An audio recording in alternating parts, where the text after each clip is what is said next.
Julia, you have been a reference point for millions, literally, uh, for writing genuinely instead of just writing noise, writing something genuine. Um, and your latest book kind of connects with that. Do you mind showing us the cover, Julia? There you go, The Listening Path. Thank you. So how, a lot of us from a silly point of view might say, well, how do listening and writing feels like you're saying something, how do they connect? And I would say the beginning of the listening path is three tools that are familiar to people from the artist's way. The first tool is morning pages. And this is a tool that brings us in touch with our authentic selves. You get up in the Mhm. morning, you write 3 pages longhand about absolutely anything. You don't censor. You say to yourself, all thoughts are welcome here. And you write down what we might call our cloud thoughts that come cruising through. And they, the practice of writing morning pages moves us to have an authentic voice. So I think it's important to say that when you write morning pages, your critic will wake up and start saying nasty things to you. Like you've said this before, this is dull. What are you doing? And what you say to your critic is, ah, thank you for sharing. And you turn your critic from a voice of doom and gloom into a little cartoon character. And the Mm. cartoon character can be as negative as it wants, and you can step past it. And that's what go ahead. Well, and it can almost be included too. You can write out you're no longer afraid of your critic, right? You can sort of welcome it to the tea party and just keep, like in meditation, when a thought arises, instead of going to war with that thought, you just acknowledge it and return to the practice. Is it sort of like that? The critic comes and you say, welcome, but I'm going to keep writing everything, anything that arises, I'm not going to censor. Exactly right. So I often say that morning pages are a valid form of meditation because what I've found is that we write down any thought that passes, and it you go sort of from a scripted idea. You may Mm-hmm. start off wanting to sound quote good, uh, Yeah, but pretty soon you find yourself wanting to sound honest. I love it. It's so exciting what you're saying because the whole world sort of trains us to do the opposite, which is to kind of perform. When I was a young writer, I dreamed of being an author, and when I was an author, I was going to have written a great American novel, and I was going to be in my tweed, looking smart on the back of a book jacket. And then when you sit down to write, what comes out is something genuine and klutzy and clumsy. And you immediately have that writer's block, which is saying you, the critic, which is saying you are failing to live up to your idea of who you would be on the written page. And then you develop this lifelong kind of ego battle with yourself, something like that. So what we're doing is we're retiring the ego. Uh, Yeah. we we are we are saying all thoughts are welcome here. Grumpy thoughts, exultant thoughts, joyous thoughts, pissed off thoughts, and you write down whatever crosses your mind. And what it does is it trains you to expansion because the first time you're writing and it says something like, wouldn't it be fun to write a musical about Merlin? And you Mhm. think, that would be fun if I were the least bit musical. And you ignore the thought. Right. And then about a week later, it says, what about that musical about Merlin? And Right. you say, "Oh, for God's sake, I can't do that." That's silly. And then they bring it up again, and you Yeah. say, "Oh, Christ, I'll try it." And that expression, "Oh, Christ, I'll try it," is the Uh-huh. beginning of expansion. Mm. So we're learning uh, to be imperfect and to be perfect in being imperfect. Have you ever written a children's book for children who want to write? No, I feel like what you said earlier reminded me of one of my favorite children's books. I forget the title exactly, but it was like Alexander and the Horrible, Awful, Pete, Very Bad Day. And it was sort of about embracing being grumpy and, that you can feel anything. And what right. you said is so powerful. It would be such a good, uh, uh, children's book, a book for children writers. But we all can learn that lesson. It's a timeless lesson of unlearning that we can actually afford to have fun and be silly and be awkward and be grumpy and imagine if Lin-Manuel Miranda had said a musical about one of the founding fathers with a diverse cast. That will never sell. I'm not going to do that. So what we do is we Yeah. welcome our whimsical thoughts.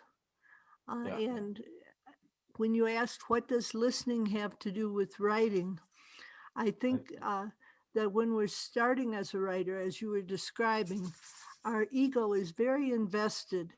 It wants us to be brilliant. It wants us to be a real smarty pants. And then what happens uh, as you work with morning pages is that you begin to realize that writing is not so much about thinking something up as it is about taking something down. So Mm. it becomes a listening process rather than a process of the ego. Mm. Yeah. 100%. Every single, I think we've talked about in our online school, Elephant Academy, how every single time there's a great work, ironically, we call them great, but a genuine work, the person says, well, it just sort of came through me. It just sort of flooded through me. I didn't really do it. It just happened. And that's some notion of you're connecting, right? Yes, and what happened to me was I got sober, and I had been sort of a hip Rolling Stone writing uh, writer, wanting to drink like the boys, Right. and then and the boys were able to drink, Yeah. uh, and what I found was was that I needed to retire from being hip. And I was told, I said, I think writing and alcohol go together like scotch and soda. And people said, well, that's your mythology. Why don't you try letting a creative force write through you? And I said, what if it doesn't want to? And they said, well, just try. So I had a line from Dylan Thomas, "The force that through the green fuse drives the flower." And I thought Yes. that force, that energy is what I want to have right through me. And so I sort of stepped to one side with my ego and said, well, what do you want to write? Addressing this higher power, this mysterious creative force. And I began to hear language that was simpler and more direct and less ego driven and less, oh, what a little smarty she is, and Mhm. more of service. And I found that when I wrote from a spirit of service, I was a better writer. Yeah, our motto for our entire website is "May it be of benefit." That's our mission, and one of my parents' Buddhist teachers said, service is the ultimate smile. That when you finally stop ego kind of obsessing about your own happiness and you start letting go and thinking about other folks first, and that can include yourself, but then ironically you can be happy, and in the writing context you stop trying to be great, and then you can actually be genuine, and that's pretty great. Yes, and that's what happens.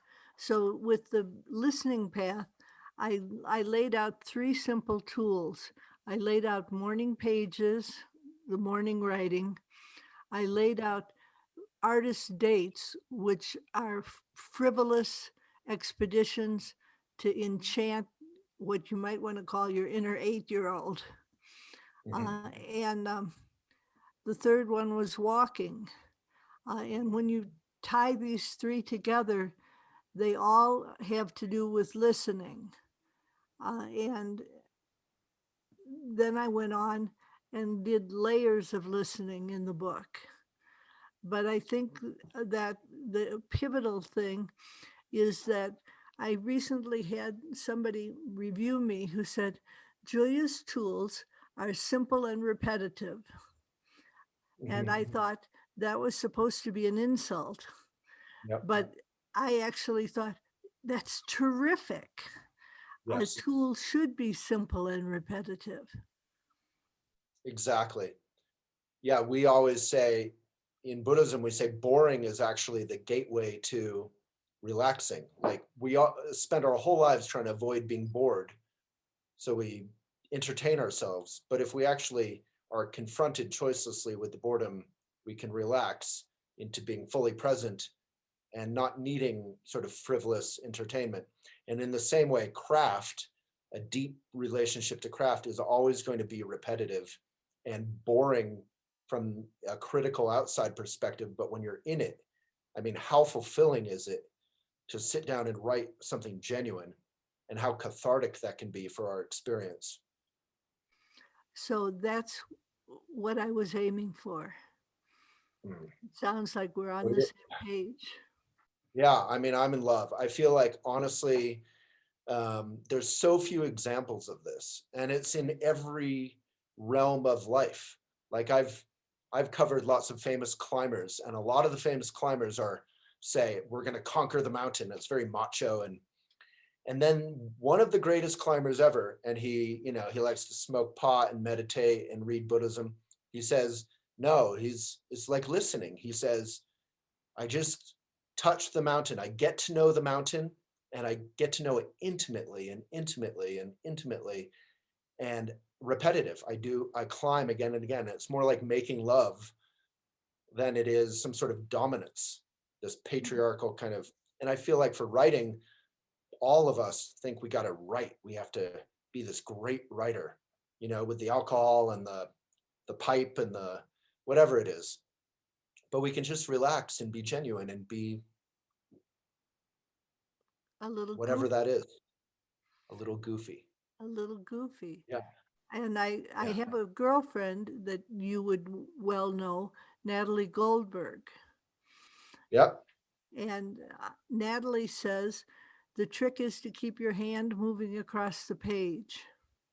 Mhm, That to me is a perfect description of what I want people to do with morning pages mhm. is not to take mental cigarette breaks where they think, Right, what should I right, say next? And right, instead just exactly, go forward. right. Yeah, Emily Dickinson kind of did that, right? And Jack Kerouac just sketching and just going, and maybe Kerouac did it with some assistance from the Benzedrine realm and all that. But you can just do it genuinely. You can just write your heart out, write your mind out, right? Just write.